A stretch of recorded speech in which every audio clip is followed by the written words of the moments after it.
Бүгінгі біздің жаңа тақырыбымыз жол белгілері. Оның ішінде нұсқайтын, алдын ала жазылатын белгілер, ақпараттық көрсеткіш белгілері.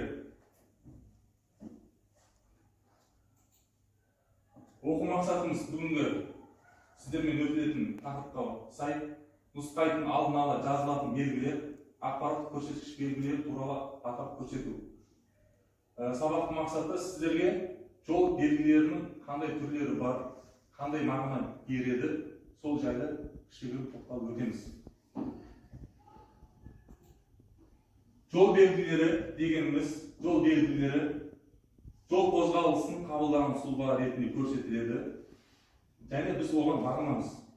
Себебі жол белгілері бізде көрсетілмеген жағдайда біздер ережеден тайып, кереңсіз оқиғаларға тап боламыз. Көріп отырсыздар, машиналар соғысуы, адамдарды қағып кетуі деген сияқты мәселелер туындап жатады көшелерде. Сондықтан біз жол белгілерін білуіміз керек.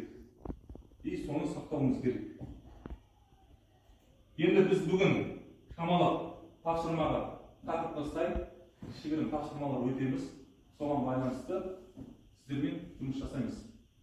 Нұсқайтын белгілер дегеніміз не? Бағытты анықтайды және көлік құралының қозғалуына рұқсат береді. Ережесін түсінеміз, иә? Мынау бізде тура тұр, яғни біз тура жүреміз. Одан кейін бар көрсеткіш сол оңға қарай көрсетіп тұр, біз оңға бұрыламыз. Көрсеткіш солға қарай көрсетіп тұр, біз солға қарай жүреміз. Көрсеткіш түзу, оңға қарай көрсетіп тұрса, яғни түзу немесе оңға қарай жүреміз. Одан кейін бар біз керісінше солға қарай немесе түзу жүреміз. Егер екі сызық көрсетіп тұрса, оң жаққа, сол жаққа, оңға немесе солға. Сіз айтқандай түзу жүруге болмайды. Мынау бізде объезд, яғни айналып өту. Яғни көрсеткіш оң жағынан берсе, біз оң жағынан айналып өтеміз. Сол жақтан көрсетілсе, сол жақтан айналып өтеміз. Яғни кейде бұл көпірлер бар ғой бізде. Айналып соларға байланысты. Яғни екі айналмалы сызық көрсетіп тұрса, яғни оң жақтан немесе сол жақтан айналып өте аласыз. Мынау бізде шеңберлі жүріс. Яғни кольцо дейді. Машиналарды көресіздер, қала жерлерде шеңбер тұрады, содан машиналар айналып өтеді. Егер көліктің белгісі болса, бұл жерде тек қана жеңіл автокөліктер жүре алады. Ал грузовой автокөліктер белгілері тек қана автокөліктер жүреді. Енді бізде, мынау бізде велосипед белгісі тұрса, бұл жерде тек қана велосипед жолы. Ал егер велосипед белгісі тұрып, қызыл сызықпен сызылып тұрса, яғни сол жерде велосипедте жол жоқ деген сөз. Мынау бізде жаяу жүргінші, пешеход дейді орысшасы. Мынау бізде 50 болады, кейде 40 болады, кейде 100 болады, кейде 60 болады. Көрсетілсе, біз қолда ең төмен көрсеткіштер, яғни көлікке арналған көрсеткіш белгілері. Егер 50 сызығы белгісі сызылса, яғни бұл жерде 50 сызығы жоқ деген сөз. Яғни төменгі көрсеткіш бұл жерде жүрмеген сөз. Ең төменгі көрсеткіш көрсетіп тұрады. 40 болса 40. Енді сіздермен кішігірім осы тақырыпта кішкене жұмыс жасаймыз. Қазір не түсіндіңіздер, не білдіңіздер. Әрине сіздерге қазір әр топқа мен тапсырма тарап беремін. Араларыңыздан бір оқушы шығып,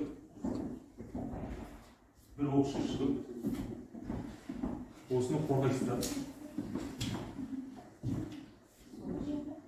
Қарап алыңыздар.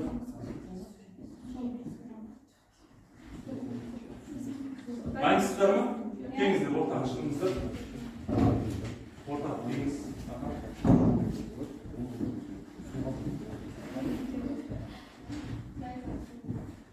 Енді есте сақтау қабілеттеріңіз көрейік. Жолда сіздерді қалай жүре ала дегенсіздер.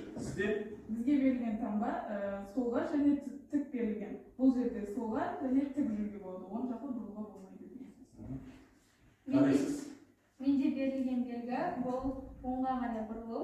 Бұл әсіресе үлкен қалаларда жол кептелісі болмас үшін арналған белгі. Жарайсыз. Бізге берілген белгі, яғни тек қана солға бұрылу, яғни келе жатқан кезде оңға немесе тіке жүріп кеткенде тек қана солға ғана бұрылу. Жарайсыз. Біздің топқа берілген белгі тіке немесе оңға қарай бұрылу, яғни тіке немесе оңға жүру керек, сол жаққа жүруге тыйым салынады. Жарайсыз, тапсырманы түсінген екенсіздер. Отырыңыздар. Сіздерге барлықтарыңыз әр топ жақсы жауап бердіңіз. Сіздерге сержанттық белгімен марапаттаймын. Өйткені есте сақтау қабілеттеріңіз жақсы екенін көріп.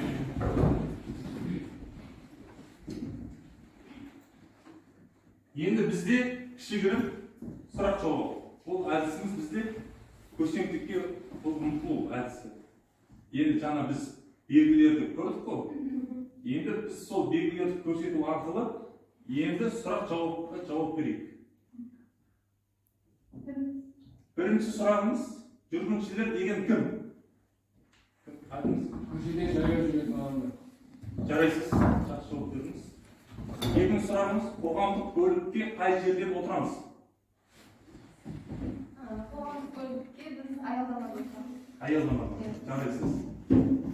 Көлік жүріп келе жатқанда жолаушыға жүргізушімен сөйлесуге бола ма? Сөйлесуге болмайды, себебі жүргізуші өзі жолдан басқа ешқандай жерге көңіл аудармайды. Жарайсыз. Қала көшелерінде жаяу адамдар қандай жолмен жүруге тиіс? Тротуармен, яғни жаяу жүргіншілер жүретін жолмен жүру керек. Жарадыңыз, жақсы жауап бердіңіз. Қала көшелерінде велосипедпен жүруге неше жастан бастап рұқсат етеді? Жауап бересіз. Қала көшелерінде велосипедпен жүруге 14 жастан бастап рұқсат береді. Не себепті? Себебі 10 жастан 14 жас аралығында үлкен айырмашылық бар. 14 жастағы бала 10 жастағы балаға қарағанда ақыл есінде. Жарайсыз. Жол бойына балалардың ойнауына неге қатаң тыйым салынады? Жауап берсеңіз. Балалардың қауіпсіздігі үшін. Балалардың қауіпсіздігі үшін, иә? Енді біз соңғы сұрақты қорытындылаймыз. Қай түс жанғанда машинаға жүреді? Әрине ол жасыл. Жасыл түс, иә? Олар тоже жаяу жүргіншілерге де жасыл түс жанғанда. Бізде үш бағдаршам болады, үш көзді. Оның жасылы жанса, демек ол машинаға арналған, көліктерге арналған. Ал жаяу жүргіншілерге арналғанда ол екі көзді болады. Жарайсыз. Жарайсыз. Жеке жұмысқа жауап бердіңіздер.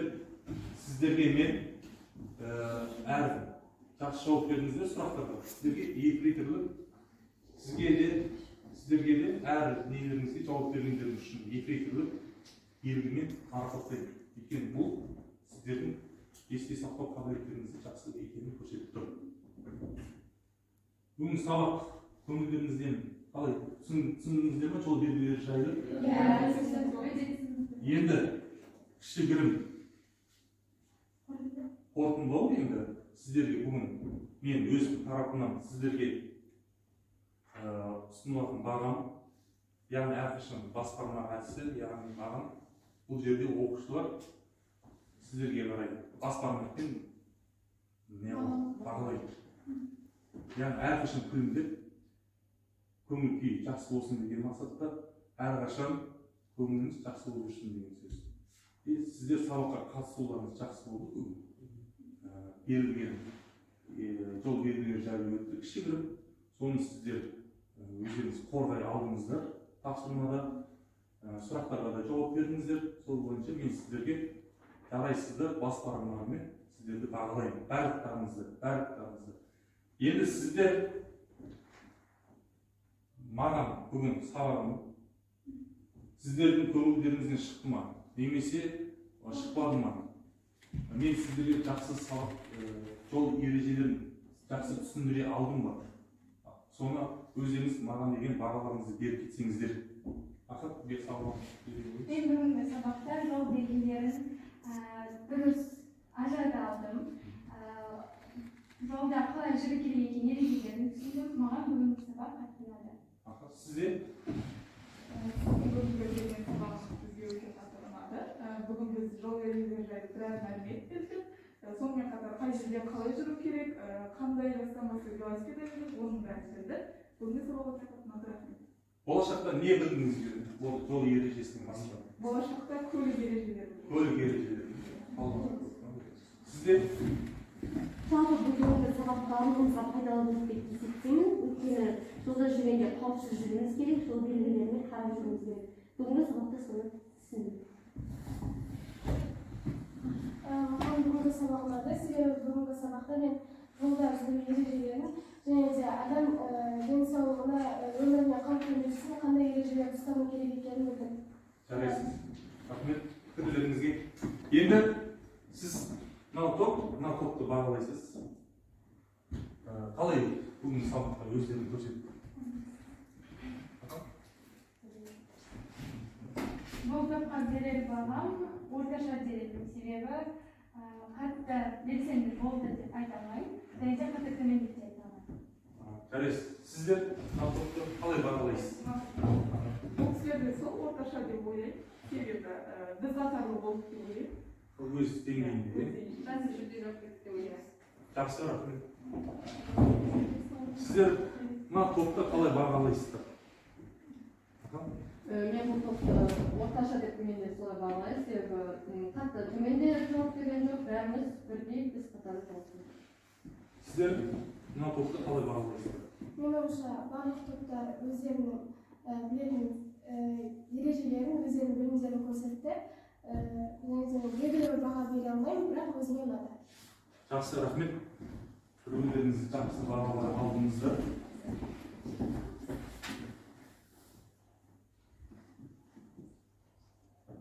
Енді жалпылама жол белгілері жайлы қайталап жүріңіздер, ережелерді біліп жүріңіздер. Енді қазір мен сіздерге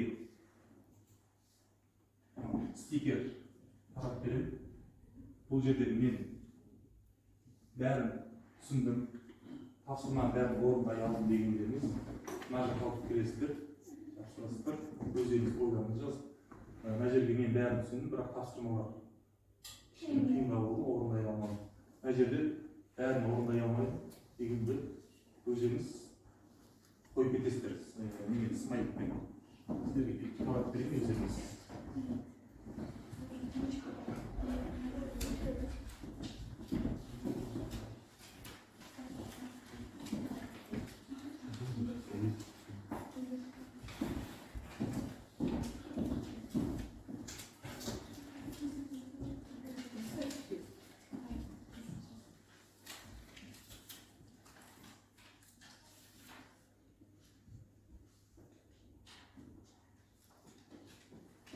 Болғандарыңызды жақсыра беріңіздер. Болғандарыңызды жақсыра беріңіздер.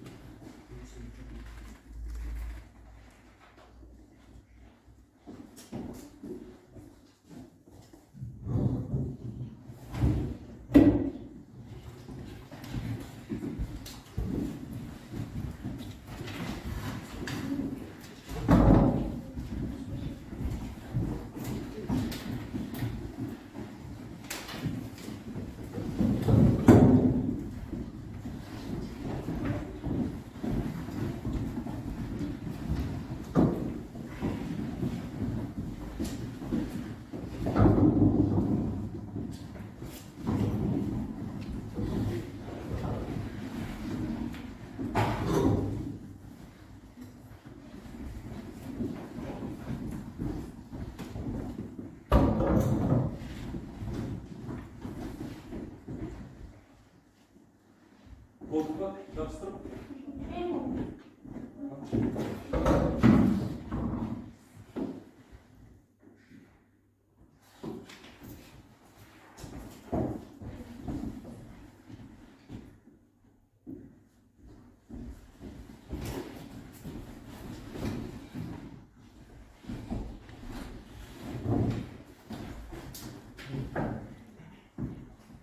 Қайырлықтарыңыз, бүгін сабақты тақырыбын, мақсатын, тапсырмаларын түсінген екенсіздер, пікірлеріңізді қалдырып кеткен екенсіздер.